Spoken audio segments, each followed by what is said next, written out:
Երբ որ ասում ենք մշակույթը տնտեսության ճյուղ, այդ էլ նկատի ունենք։ Նախ դա կարծում եմ առիթ է, որ մենք լրացուցիչ եւս մի անգամ գնանք մեր թանգարաններ։ Ես իմիջայլոց ասեմ ձեզ, անցած տարի, այդպես մոռացա ճշտեմ, ես ձեզ խնդրել էի, որ չեմ հիշում, ձեզ էի խնդրել Տիկին Բաղդասարյան, հիշեցիք, այդ օրվա այցը երկու կարևոր նշանակություն ունեցավ։ Մի օր չգիտեմ ինչ որ թեմայի շուրջ մտածում էի եւ որոշեցի գնալ ուղղակի ցերեկվա ժամին աշխատանքի կաբինետից դուրս եկա գնացի պատմության թանգարան։ Երկու բան տեղի ունեցավ, մեկ լուսերը անջատվեց։ Երկրորդը որ տեղի ունեցավ, այնտեղ կար մի քարտեզ, որը ցուցադրված էր, ես հիշում եմ, որ ես պետքա անունը ցուցանմուշի հիշեմ, եւ մի քարտեզ էր դրված, որը Հայաստանի հայկական եկեղեցիների քարտեզ էր, որը չեմ հիշում թե շատ ափսոսում եմ, որ չեմ հիշում, բայց հեռախոսից մեջ նկարը կա։ Ինչն էր հետաքրքիր այդ քարտեզում։ Ինչը ինձ հետաքրքրեց։ Այդ քարտեզի ամենակենտրոնում Արագած սարն էր։ Եվ դա ինչ կոնտեքստները 2020 որ թվի,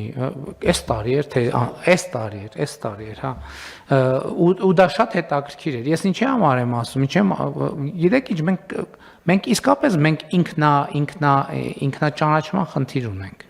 ինքնաճանաչման խնդիր ունենք եւ հա մենք պետք է գնանք մեր թանգարանենք, պետք է գնանք, պետք է տեսնենք, պետք է մտածենք, պետք է հասկանանք եւ այլն եւ այդպես շարունակ, որովհետեւ մեր մասին մեր պատկերացումները շատ դեպքերում ձևակերպված են Հայաստանի Հանրապետությունից դուրս, հայկական իրականությունից դուրս ընդհանրապես։ Եվ դա մեզ կառավարելու մոդել է, ովքեր են լավը, ովքեր են վատը, ովքեր են բարեկամ, ովքեր են թշնամի։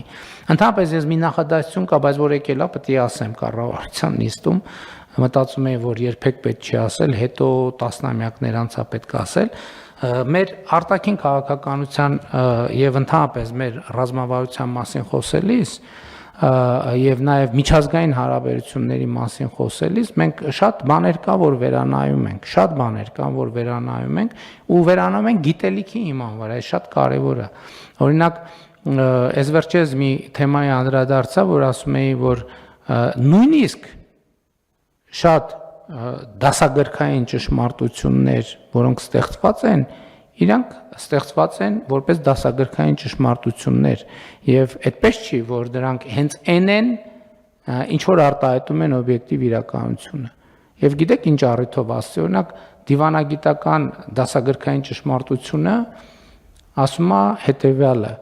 չկան մշտական բարեկամներ եւ թշնամիներ կամ մշտական շահեր։ Իմ համոզմունքն է, որ դա իրականում ճշմարտությունը թաքցնելուն ուղղված արտահայտություն է, որովհետև իմ ընկալմամբ ճշմարտությունն է, որ չկան թշնամիներ եւ չկան բարեկամներ։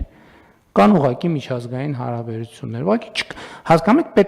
պետությունը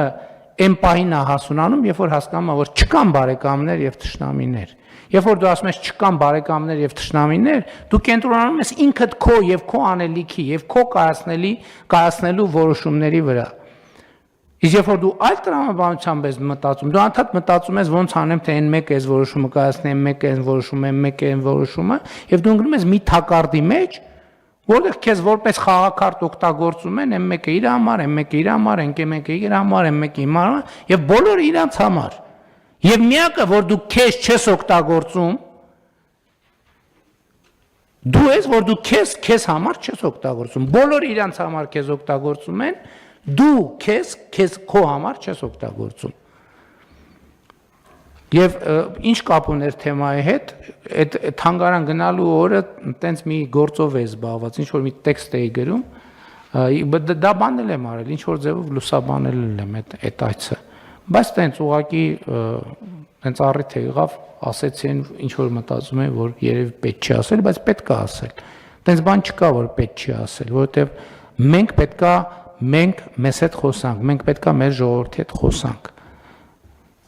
Եվ պետք է մենք հասկանանք, ի վերջո ինչ է նշանակում պետություն։ Եկեք մենք արձանագրենք, որ էլի որ ասում են բան են դար, ասում են վայ դուք դեռ 0 դասարանում եք, հա դուք բան եք, տենց ակադեմիկոսներ եք, դրա համար էլ է տորինեք էլի։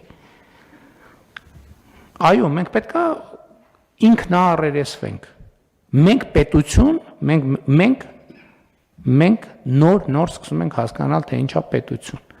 Իսկ դա հասկանալը շատ կարևոր է, շատ բարդ է եւ պետություն լինելը պարզ բան չի։ Հնարավոր չի պետությունից դուրս տրամաբանությամբ լինել պետություն։ Եվ մենք հիմա պետության տրամաբանության մեջ ենք եւ դրա համար ենք մենք այսօր պետություն։